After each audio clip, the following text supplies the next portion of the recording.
बे शायरिया जादों आंखौ लानानै लिरनाय शायरिखौ खोनासंदो लोगोफोर।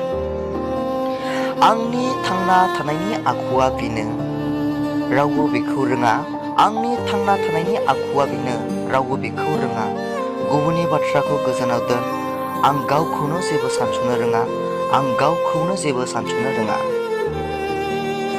आरो मोनसे शायरिया जादों खस्थ'नि फिथाइखौ सायाव थानाय इसोरासो होगोन। सोरखौथो सनमान होबाय थानो। खस्थ'नि फिथाइखौ सायाव थानाय इसोरासो होगोन। सोरखौथो सनमान होबाय थानो।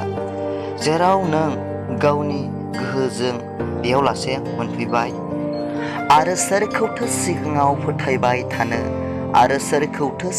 फोथायबाय थानो।